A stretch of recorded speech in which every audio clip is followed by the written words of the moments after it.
Bom, pessoal que está entrando aí, a gente está fazendo hoje uma live das sequências de lives, né? Do nosso projeto aí, Vida Acadêmica, de auxiliar você, acadêmico, na construção de um estudo científico. E hoje a gente tem aí uma referência, principalmente uma referência para mim, um amigo e um querido professor, né, que foi responsável aí pela minha formação, Doutor Belmiro Salles. Agora tá Será que tudo agora certo. vai? Tá tudo certo? Eu mudei a conexão, cara. Na verdade, eu me mudei aqui para esse apartamento há pouco tempo e eu tenho, tenho duas conexões, né? Tem uma Oi Fibra e uma Claro. E as duas, cara, é impressionante. Eu já tenho que contratar uma terceira empresa, porque não dá Olha, para passar por isso. eu imaginei que era esse problema aí de conexão, porque às vezes acontece também isso comigo, tá? Mas agora você tá no 3G, é isso? Eu mudei da conexão da fibra para o normal e o normal tá melhor. Ah, Enfim. entendi. Bom, excelente. Muito feliz de estar aqui falando contigo, Belmiro, porque tu foi muito importante, cara, para minha formação acadêmica, né? E você participou das minhas qualificações de mestrado e doutorado na minha banca de mestrado e doutorado. E quando eu ingressei no mestrado, talvez o aluno veterano ele não perceba, né, o quanto enquanto ele é importante e influente para quem está chegando, né, para o calor. E eu chegando no mestrado lá, vendo a sua figura de excelência no próprio doutorado. Então, assim, eu falo isso para você, falo isso para a Ingrid, né? Vocês foram muito importantes porque tiveram um nível de excelência que me fez buscar esse nível de excelência acadêmica. A gente sabe que na educação física a gente tem essa dificuldade, né, de encontrar bons acadêmicos, porque o pessoal quer trabalhar, quer correr atrás, ganhar dinheiro. E eu fico muito feliz, né, de ter, né, tido essa oportunidade de ter, né, você na minha banca e hoje está batendo um papo aqui contigo sobre iniciação científica. Meu amigo, seja bem-vindo, se apresenta aí para a galera, fica à vontade. Então, meu nome é Belmiro Freitas de Sales. Gostaria de dizer que é um prazer estar aqui contigo, Perdi, e né, com os seus seguidores aí, para bater um papo sobre a área acadêmica. Não sei se vale a pena falar da minha formação, né, mas que de repente vale por causa da temática de hoje. Então, eu sou formado em Educação Física, em licenciatura plena, né, acho que eu sou uma das últimas turmas de licenciatura plena, que fazia bacharelado e licenciatura simultaneamente, em tempo integral. Fiz minha especialização pela extinta Gama Fine, musculação e treinamento de força. Meu mestrado eu fiz na UFRJ, né, trabalhando mais a parte vascular relacionada à musculação, efeito e potensor da musculação. No doutorado eu segui a mesma linha, mas fui para mulheres com sobrepeso e obesidade e vi também a parte de perfil inflamatório, né, resposta vascular, com reatividade vascular por pletimografia, né, entre outras medidas de citocinas inflamatórias, etc. Nossa. E no meu pós-doutorado, eu voltei para o UFRJ, meu doutorado foi na UERJ, foi na fisiopatologia clínica, que é uma sub-área da medicina, e no meu pós-doutorado eu voltei para a educação física, trabalho que a gente coletou lá dentro do Vasco, né, com seu auxílio, você que coordenava lá aquela parte das categorias de base. Então, coletamos lá o intervalo autossugerido com as categorias sub-17, se eu não me engano, sub-14, eu não lembro exatamente quais eram as categorias, e conduzimos outros trabalhos lá também, né? Então, voltei a trabalhar mais com a parte de desempenho, de performance, puxando para a área do fitness, né? Da força, da hipertrofia, no meu pós-doutorado, e essa linha que eu mais gosto, apesar de ter desenvolvido essa outra linha de efeito vascular da musculação, de efeito hipotensivo e etc., eu curto a parte de efeito sobre desempenho, sobre a força, sobre a hipertrofia, né? O treinamento mais voltado para o indivíduo avançado, né? Porque a gente sabe que para iniciantes hoje, né, diferentes intervenções, a gente não precisa se preocupar muito com as minúcias, né, do treino, você tem que se preocupar mais com a parte básica, de aprender a técnica e fazer o básico, para lá na frente, se quiser continuar evoluindo, você ter esse diferencial no treinamento. Aí eu trabalho mais nessa parte, tentando aí buscar qual seria o melhor caminho para o cara no alto rendimento, o cara que quer hipertrofia máxima, para o cara que quer melhorar o seu PR, né, seu recorde pessoal, seu recorde desportivo, né, de força, de potência, etc. E é isso, acho que deu para dar uma resumida. Não, sem deixar a parte prática de lado, né? Desde que eu me formei, desde antes de me formar, eu comecei em 2003 na Petrobras, lá com o Odds, né? Então eu sou daquela época que o estagiário acabava trabalhando como, né, inadequadamente. Você também participou dessa parte, mas a gente tinha um aprendizado ali, né, batendo cabeça. Não é o Verdade. certo, né, mas na nossa época era comum o estagiário, o cara sem estar formado, às vezes atuar quase que como um professor, como um treinador. E é isso, né? Eu Nossa. nunca deixei a Eu, prática eu- de lado e é isso. Não, para você ter uma ideia, eu fiquei quase 3, 4 anos fazendo estágio no Vasco sem receber. Era estágio. Eu comecei fazendo estágio no Vasco no terceiro período. O pessoal hoje não entende muito isso, né? Mas aquilo foi muito importante porque o dinheiro é uma consequência, obviamente. Hoje você tem leis, né? Que você precisa, pelo menos, já passar isso o estagiário tem que ter. Mas você pega algumas situações que o acadêmico ele só vai se ele tiver que receber, né? Se não tiver que não receber, ele não quer. E a gente era de uma época muito diferente, né? E, Belmiro, a primeira pergunta que eu quero já te fazer, eu vou fazer perguntas, não vou fazer pergunta polêmica, não vou ser polêmico aqui, vamos fazer perguntas simples. Mas eu queria te fazer uma pergunta, porque eu sei que você é um pesquisador, eu sei que você tem diversas publicações.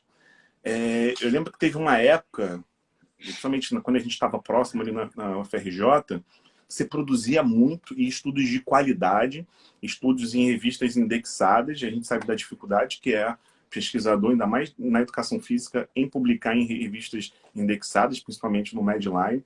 E eu queria te fazer uma seguinte pergunta.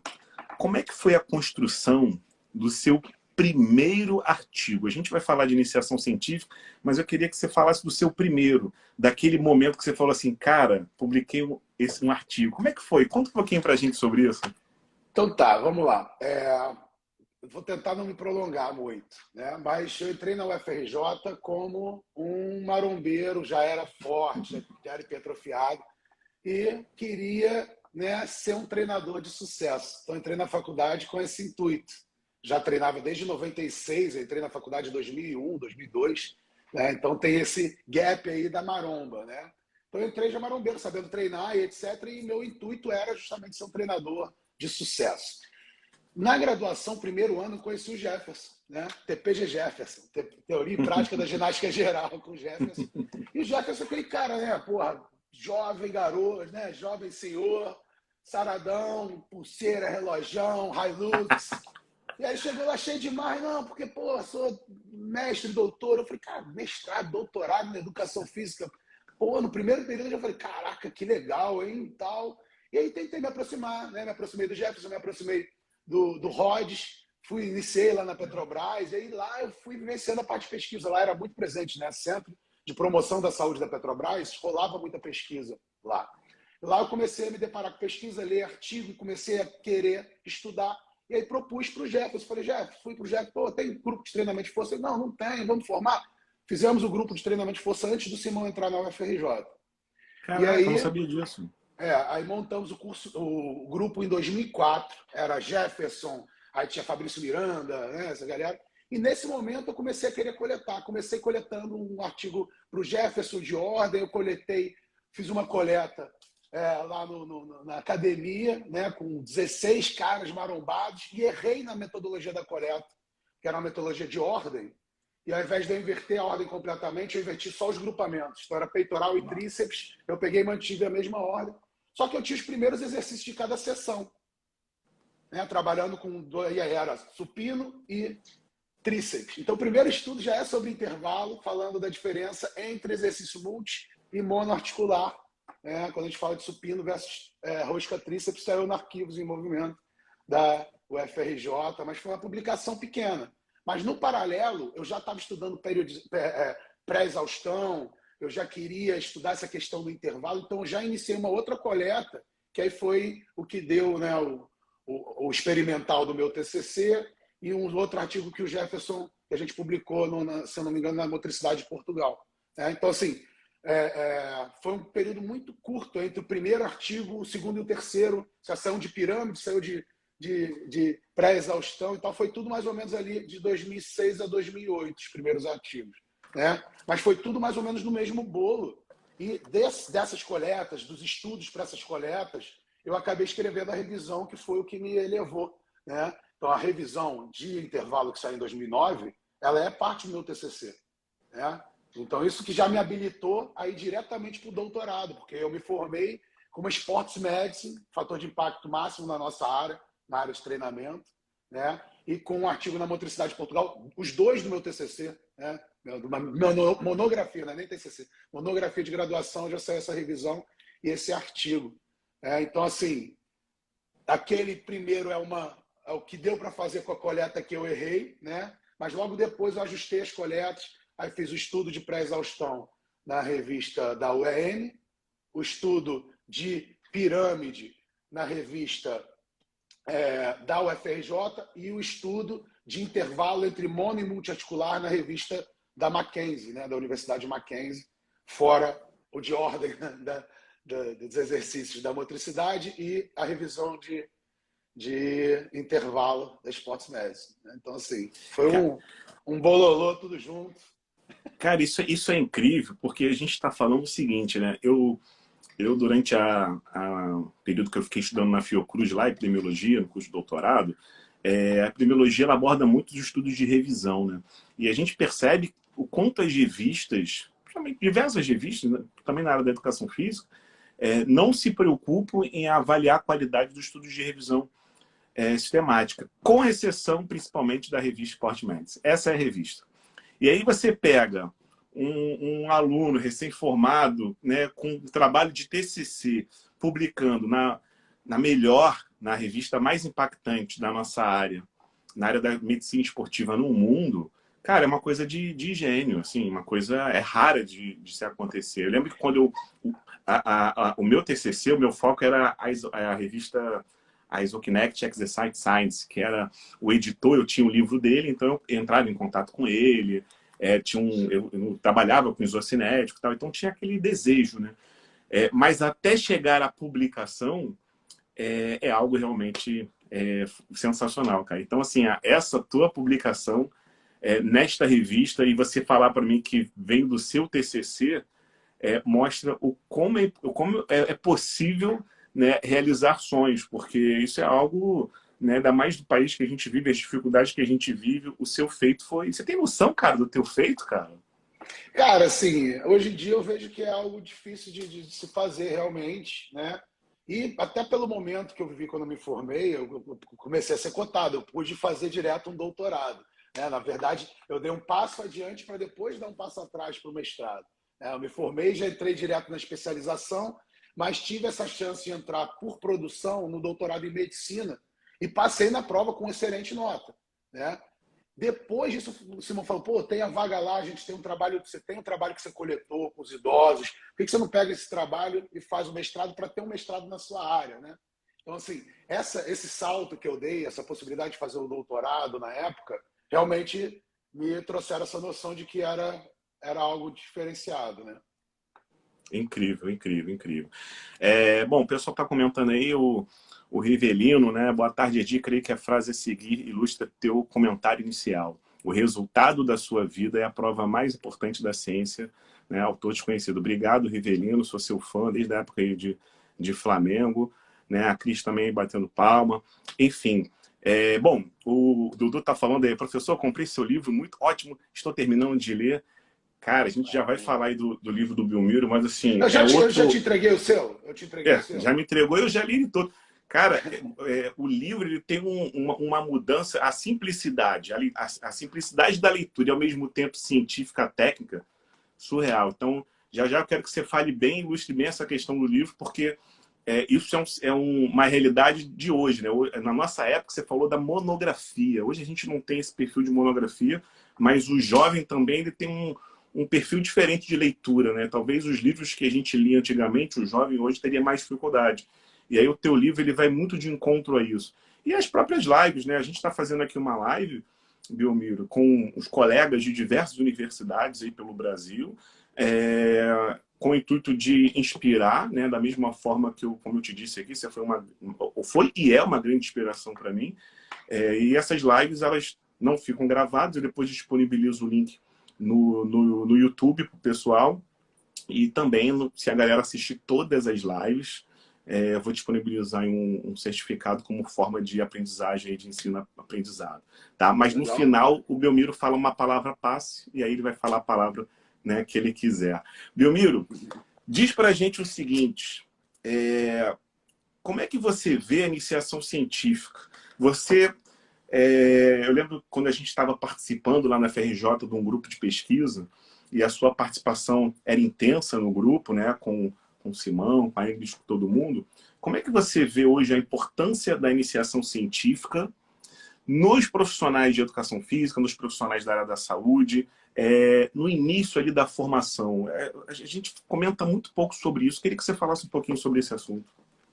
Tá, vamos lá. Iniciação científica eu entendo como algo bem mais amplo do que, né, a galera que fala do UIC, né, o cara que está fazendo a iniciação científica com bolsa. Né? Porque tem aí duas classes. Iniciação científica, que o cara pode ser bolsista e ele ganha para isso, né, do CNPq, da CAPES, né, e tem que cumprir horas, faz uma monitoria, né, faz supervisão, trabalha com coleta em laboratório, etc. Né?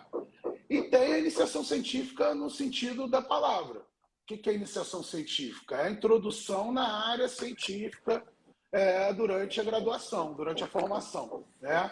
Então, assim, iniciação científica ela deve ser parte da formação de todos os alunos, no teor da palavra.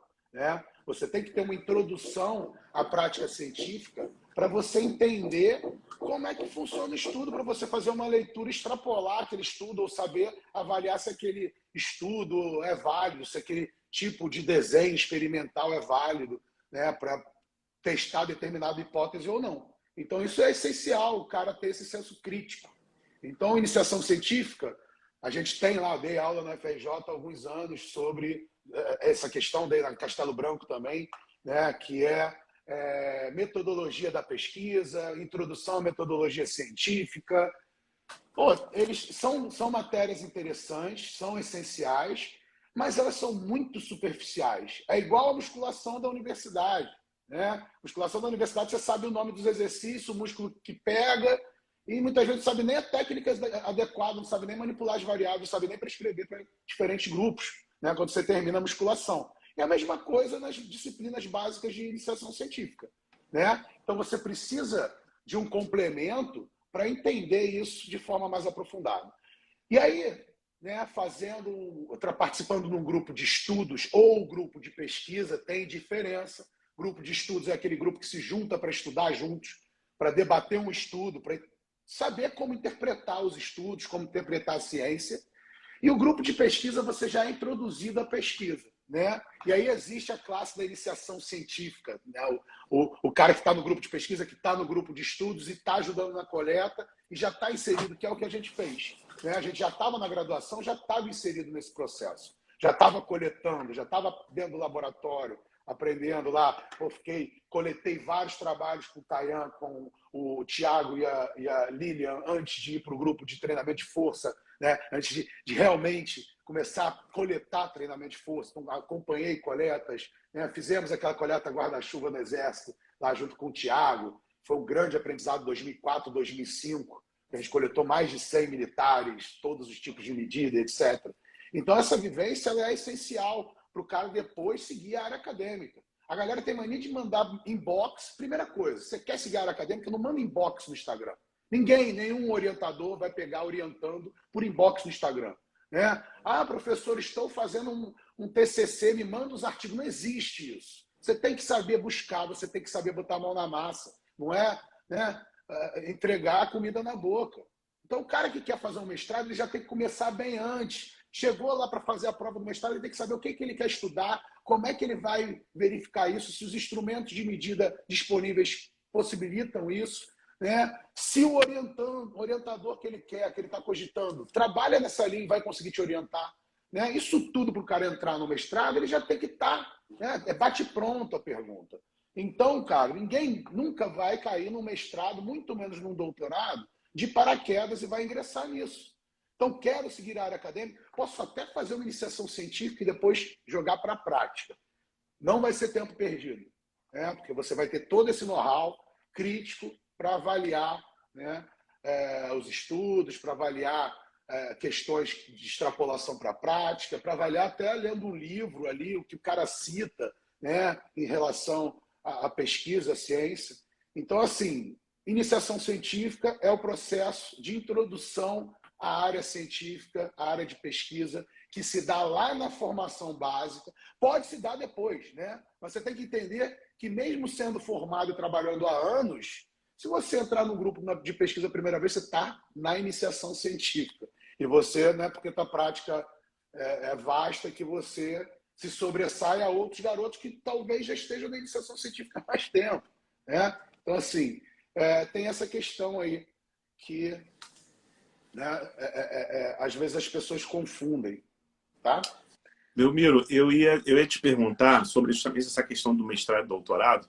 Por exemplo, como entrar numa iniciação científica, no mestrado e doutorado? Mas eu vou fazer uma pergunta bem mais objetiva. Se você hoje fosse resetado lá as suas titulações, você não tem mais nenhuma titulação, mas você tem todo o conhecimento que você já tem até o momento que você chegou hoje aqui na sua vida, e você precisasse realizar essas trilhas novamente, né, para ter esses títulos. Qual o caminho direto que você iria fazer? Qual universidade, qual orientador, qual mecanismo?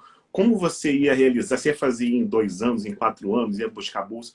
Como é que você Então, iria realizar esse processo? se eu resetasse o processo todo, não sei se eu teria energia para fazer algumas coisas que eu já fiz, não. De novo, sabe? Carregando a bagagem, de falar a real, assim, carregando a bagagem que eu carrego hoje, de tudo que eu já passei, é aquela brincadeira, né? Voltar no tempo ou jogar 10, 5 anos para frente com tantos milhões. Eu não sei se eu volto o tempo para fazer tudo de novo, não. Né? Porque realmente, assim, tiveram alguns momentos, principalmente durante o doutorado, momentos que a galera estava ganhando dinheiro, né? O cara que se formou comigo estava ganhando 30 mil, 20 mil por mês e eu estava vivendo de bolsa ali, contando migalha, andando de ônibus.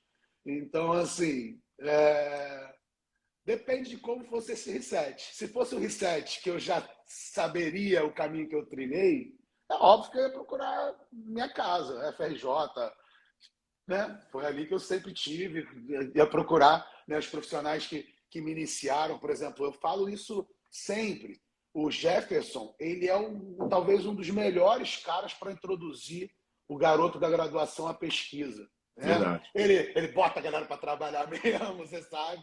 Né? Então, porra, garoto rala no grupo ali, mas ele é um cara assim, que pega você na graduação e te entrega para pesquisa, assim, fala, pô, você está entregue. Né? Foi isso que ele fez. Eu fiz meu TCC de graduação com ele.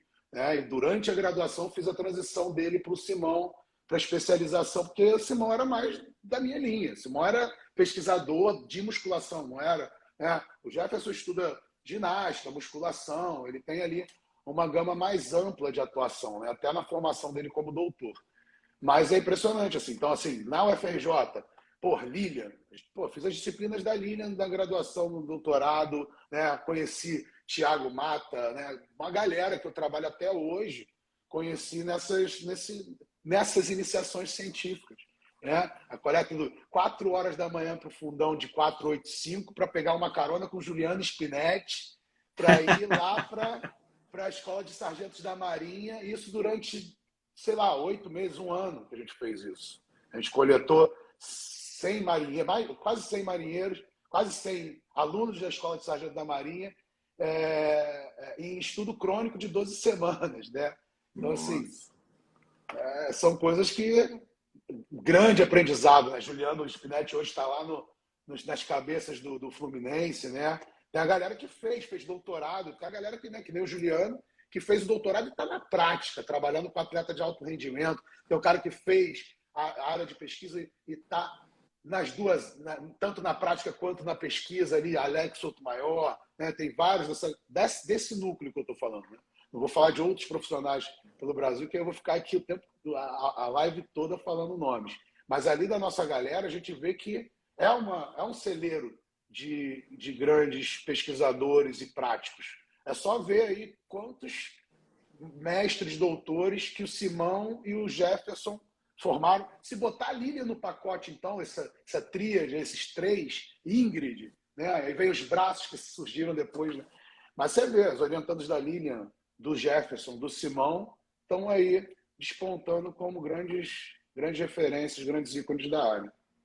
Não, e você respondeu de forma muito simples. Eu iria para onde eu iniciei, né? Para um local que promove e desenvolve talentos dentro da área, né? E eu acho que esse ponto aí eu também fui orientado pelo Jefferson e pelo Simão.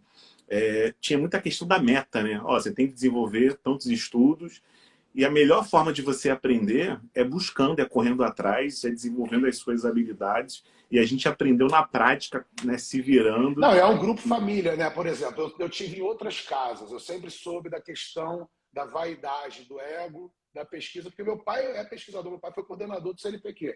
Né? Então, assim, sempre falou, ó, a área de pesquisa é complicada, tem a questão da vaidade, do ego. A gente viu algumas pessoas que passaram pelos nossos grupos, né? Seguirem esse caminho. Mas o nosso grupo ali é muito família. Né? Então, os Jefferson, tanto o Jefferson quanto o Simão, eles abraçam os orientandos, eles querem que esses orientandos superem eles. Né? Não é aquele cara que tem aquele ego, não, meus orientandos têm que ficar embaixo da minha asa. Né? Todo mundo tem que aprender tudo. Eu tive em laboratórios que o cara vai trabalhar com o ser humano, tinha que aprender a fazer coleta no rato. Entendeu? Me desculpa, é perda de tempo. Né? Você bota o cara que escreve bem, tem que saber a base de análise estatística, né? de coleta, mas às vezes o cara é o cara que escreve, que faz conflita bem com a literatura, né? Que faz essa arte final. O outro é um cara mais braçal, que gosta de estar ali com a mão na massa. O outro é o cara da instrumentação. Então, assim, no grupo, cada um tinha muito bem seus caminhos, seus papéis definidos, né, no grupo. E acho que por isso que a gente crescia. Né? Eu e Simão, a gente tinha essa questão da arte final, de pegar, né, a coleta e escrever, da introdução, às vezes reescrever o trabalho dos outros inteiros. Você sabe disso, por que eu e Simão produzimos tanto? Porque tinha esses braços todos que coletavam, que faziam a pesquisa, mas quem escrevia, no final das contas, era mais eu e ele. Né? Então, assim, a produção. E aí era aquele momento, né, que eu escrevia durante a madrugada, o Simão pegava 5 da manhã, escrevia durante o dia, e aí eu pegava 6 da tarde, escrevia até de madrugada, e a gente produziu loucamente durante 3, 4 anos. Aí, bastante estudo. Ó, eu não me esqueço um dia que eu fui assistir uma banca, eu não lembro se era mestrado, se era graduação, não lembro. Mas eu só lembro que você descascou na banca, e principalmente sobre as questões de formatação. Mas eu lembro que você olhava as referências uma por uma, e era assim... Cara, e assim, foi legal porque foi a primeira banca... Escola do Simão, né? Simão. E assim, olha a importância, né, de quem está assistindo. Eu olhei aquilo, eu ainda estava construindo, iniciando o mestrado, e você sentando o dedo. Eu falei, cara, eu não quero passar por isso. Eu não posso mostrar essa fragilidade na banca, porque eu fiquei com pena lá do... Mas você foi com uma elegância, só que você foi mostrando muitas situações que o aluno lá estava mostrando. Acho que era uma qualificação. Coisas que não dá para chegar.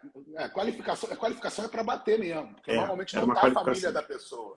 Né? A qualificação é só o grupo. Então, é para os garotos que estão no grupo de pesquisa verem o que não pode vacilar e para que ele não passe por isso na frente da família na defesa.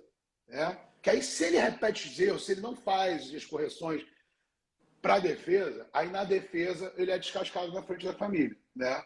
Então, assim, a gente nunca é desrespeitoso, nunca distrai. Não. Mas fala, pô, não dá mais para passar, isso aqui não dá para passar. Né? Exatamente. Pô, você está defendendo, não dá para isso aqui chegar na defesa e o documento ter esse tipo de erro. Realmente, não dá para ter.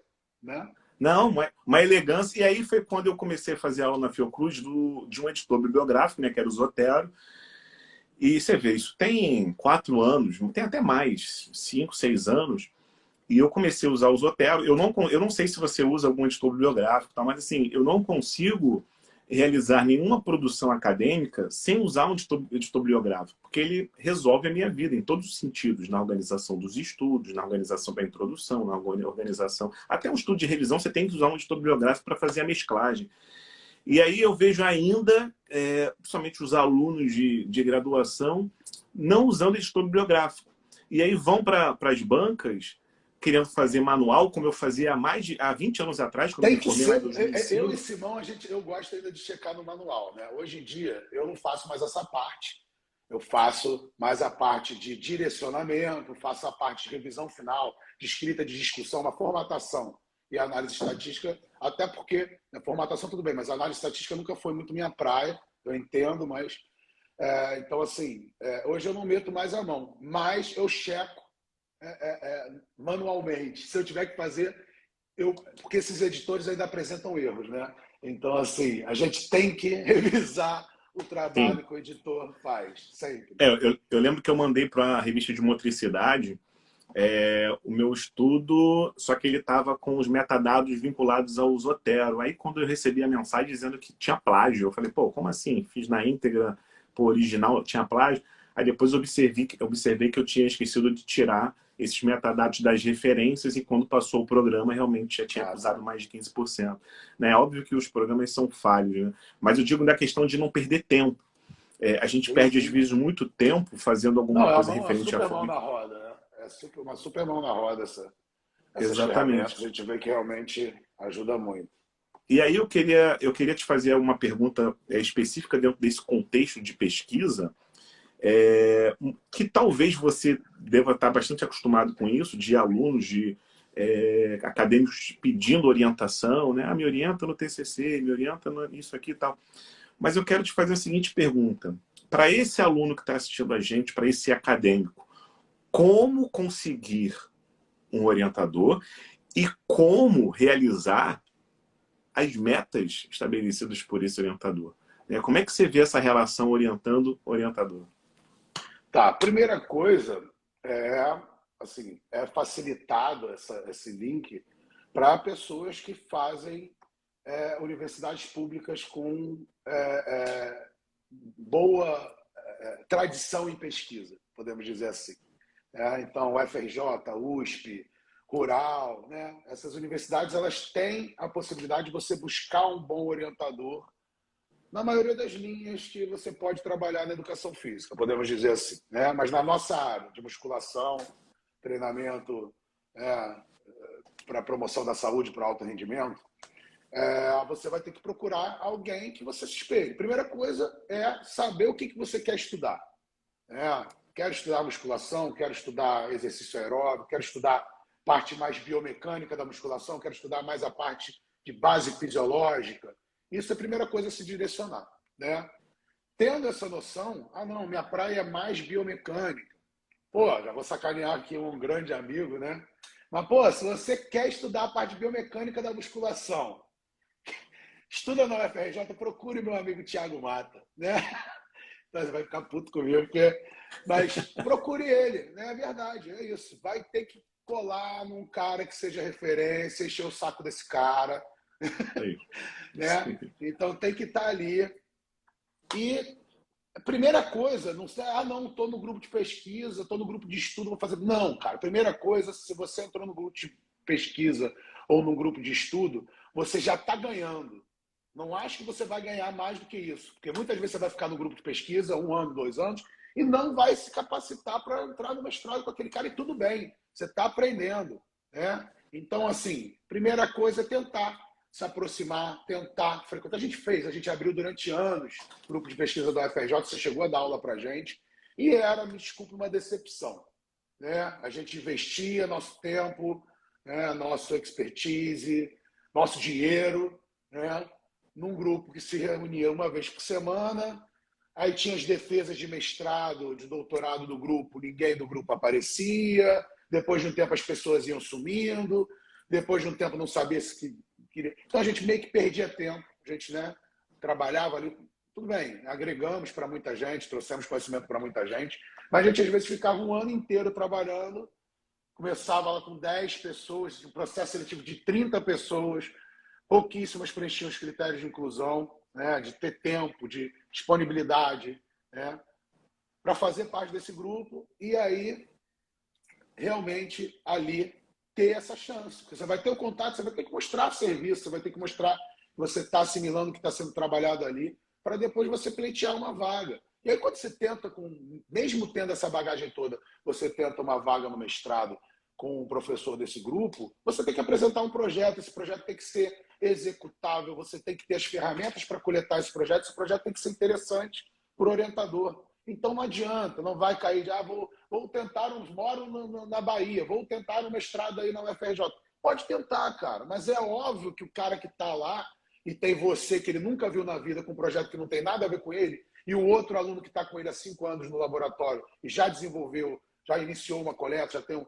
Óbvio que ele vai dar preferência para quem ele já conhece, para quem ele sabe que não vai roer a corda. A gente já bateu muita cabeça com isso, já iniciamos muito projeto de mestrado, muitos não, mas alguns projetos de mestrado que foram interrompidos no processo. Depois de um tempo, os mestrandos entravam com a gente como ouvintes, né? Então iam fazendo disciplina, iam iniciando coleta, seleção da amostra, para depois entrar já com a coisa encaminhada para não ter essa ruída de corda, né?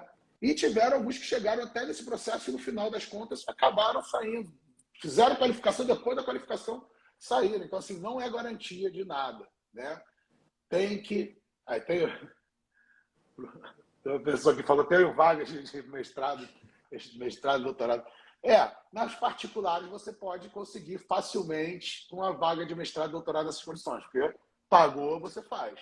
Agora, no mestrado, não estou dizendo que faculdades pagas, os mestrados e doutorados não são válidos, não são interessantes. Só que o crivo é mais baixo.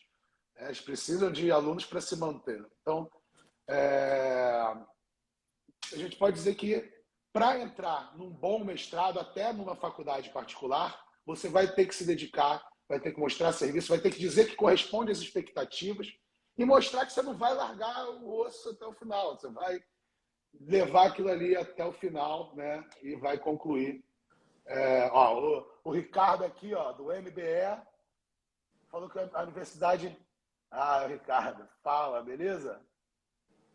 Então, tá aqui ele falando, tá com mestrado. Mas aí que tá, a gente também tem vaga de mestrado e doutorado, só que a gente não tem pessoas que preencham esses critérios de inclusão. Exatamente. Então, alguns anos, o Simão, Ingrid, todo mundo fechou sem orientando, porque não tem alguém que queira. Se você já ganha dinheiro, você já trabalha, você vai ter que ganhar menos dinheiro. Você vai ter que dedicar tempo, vai ter que ficar no laboratório sem ganhar nada. Ou uma bolsa de mestrado, que, me desculpe, mas a bolsa de mestrado hoje é equivalente a um dia de aula de um personal. Entendeu? O cara dá aula de 8 às 18, ele ganha a bolsa de mestrado integral. Vamos dizer assim, pelo menos aqui no Rio, no ticket médio. Então, assim, realmente dar um passo atrás para depois dar um salto à frente. Mas quem está aí disponível para fazer isso, né? Eu fiquei de 2007 até 2012 tomando na cabeça, né? Para em 2012 começar a dar aula na Castelo Branco, a dar aula, passar no concurso substituto na UFRJ, entendeu? Para começar a resolver um pouco minha vida. Então, assim... E o legal, Belmiro, é que a gente percebe, né, que todo esse esforço gerou uma base, né, sólida, e hoje você é uma autoridade no assunto, né, acadêmico, no assunto de treinamento de força no país.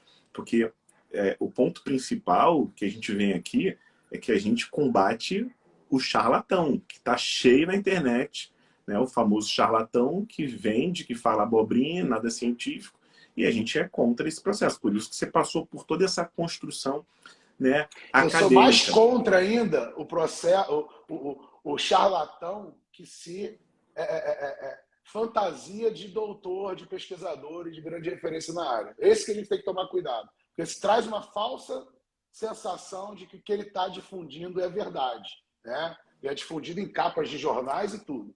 Então, assim, o problema são esses caras que fazem um desserviço para a área, né? O charlatão ali, o blogueiro, que a galera, blogueiro fitness que a gente fala, a galera já sabe quem é. Quer seguir, o cara quer fazer as coisas que o blogueiro fitness está falando. O problema é quando o cara fala que o estudo comprova. Usou, né? Nossa. A gente sabe, né? Eu vi Olha, Foi aluno do Simão. Se o cara falar estudo comprova, tu vira as costas e vai embora, porque estudo nenhum comprova nada. isso no futebol, por exemplo. No futebol, então, isso era muito comum, você ter o charlatão, né, que vendia conhecimentos, né, à base do empirismo, e as pessoas compravam. Enfim, isso aí era uma briga nossa, acho que você lembra disso aí.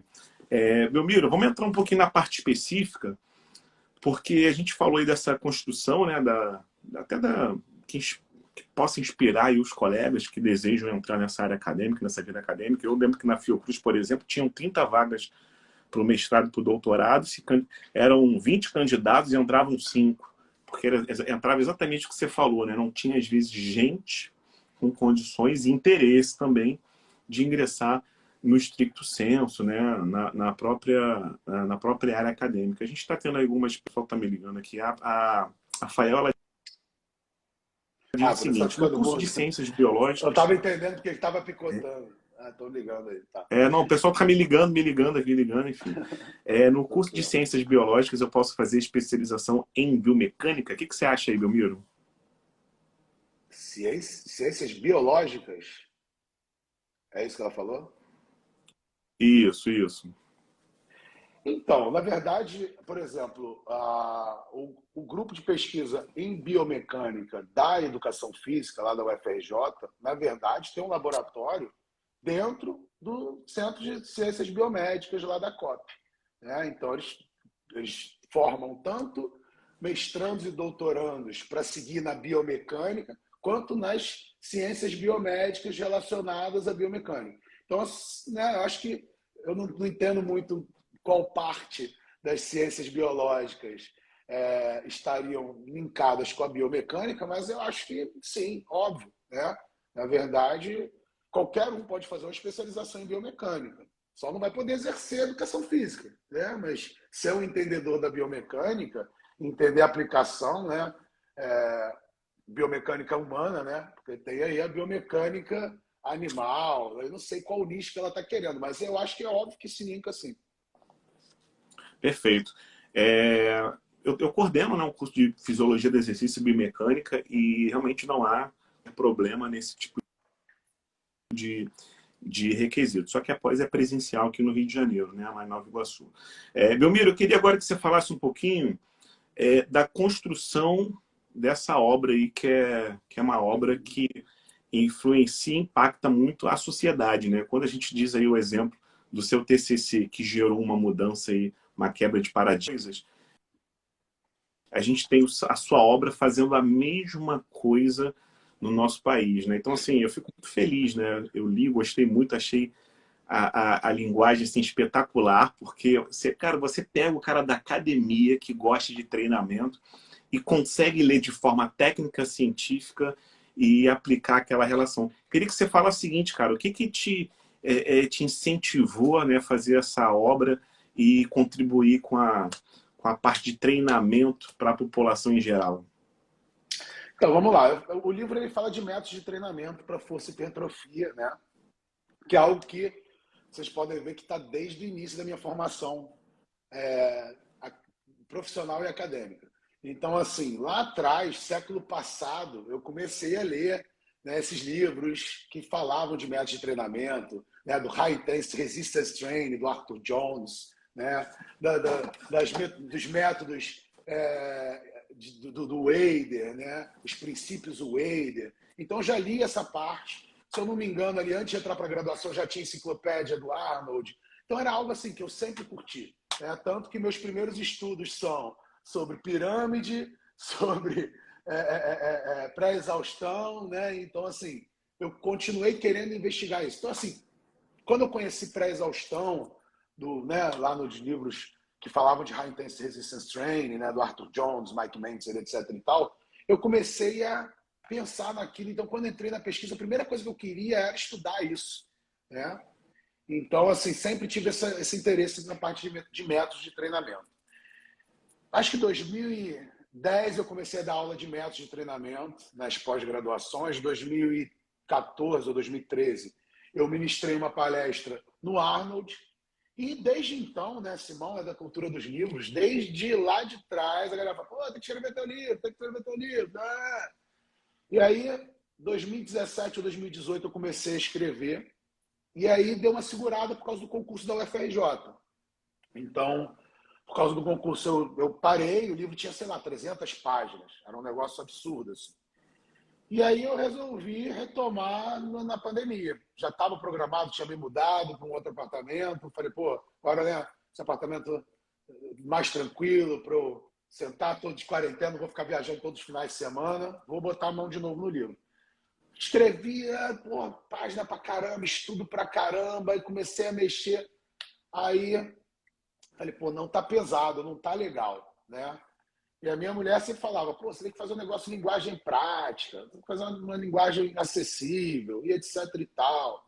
E aí eu tive a sorte, assim, de passar o meu livro por diferentes revisores. Simão, Ingrid, Pietro, e Tiago Mata e Alex, né? Um grupo bom de revisar.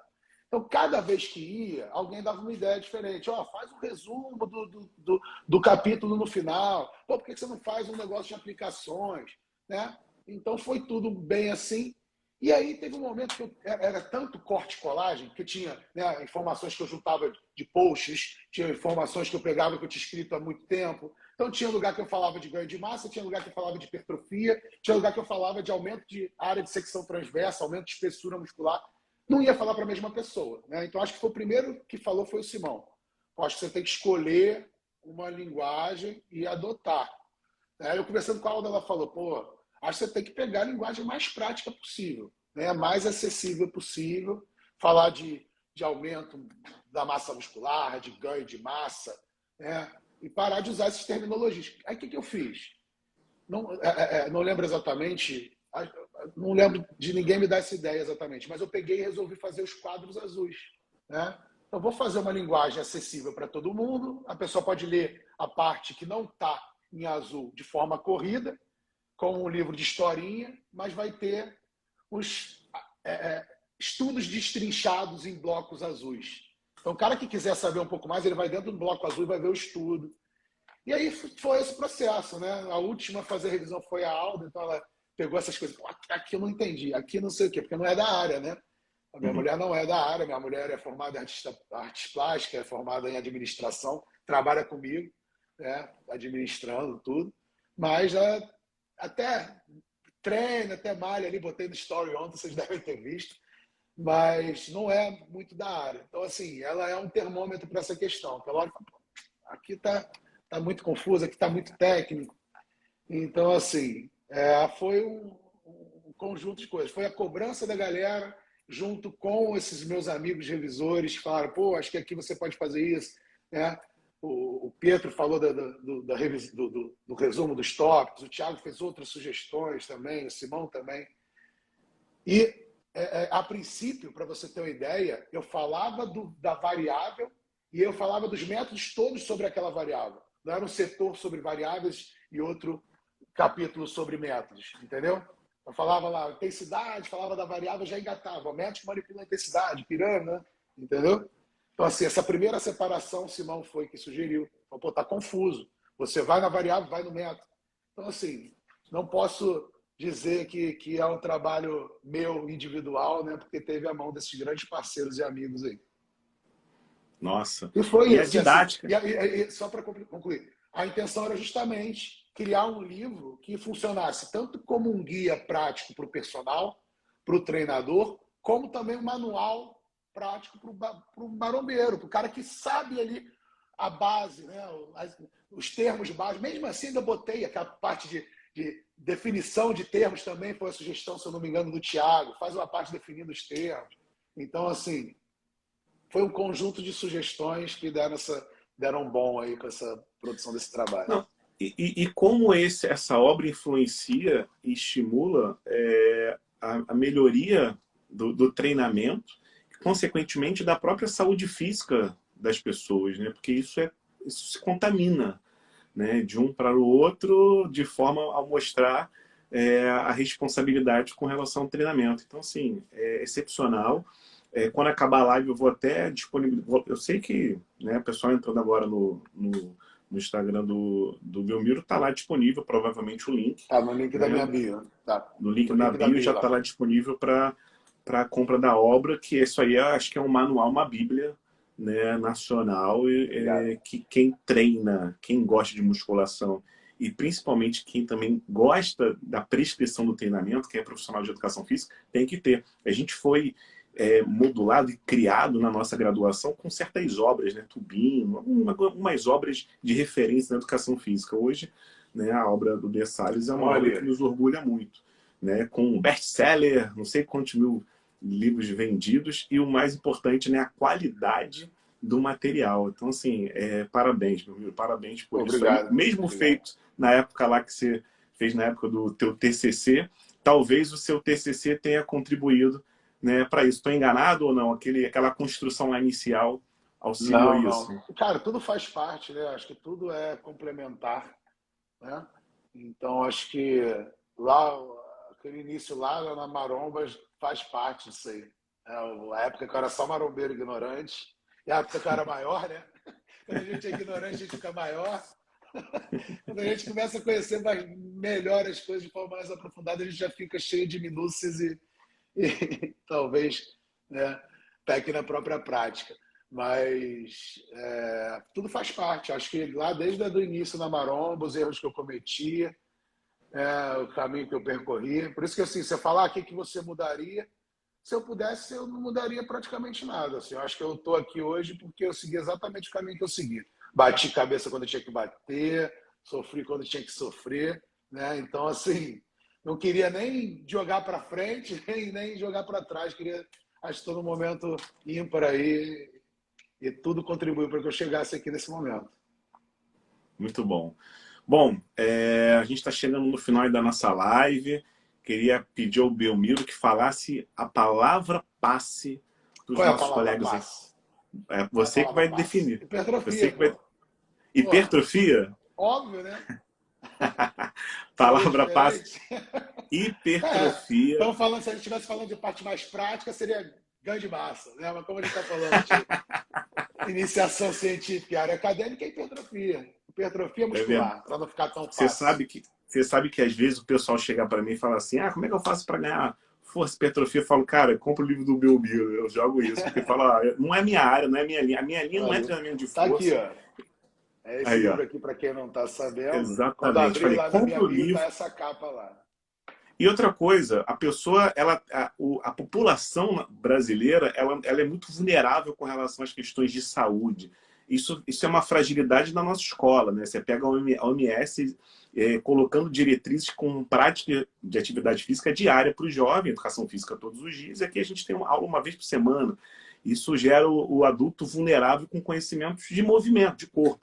Então, tendo em vista o nosso cenário, você, né, e você que trabalha com esse público, precisa ter essa Bíblia, né? Precisa ter essas informações, porque o grande problema hoje com relação ao treinamento é a lesão. Então, não existe o treinamento errado, existem as pessoas erradas que praticam os exercícios sem a orientação inadequada. Então, assim, trazendo até para essa questão que você está trazendo, só para lembrar, né, que aí tem o livro que eu ajudei, que escrevi junto com a Ingrid, né? Ela é a autora principal, mas eu tenho 3 capítulos, se eu não me engano.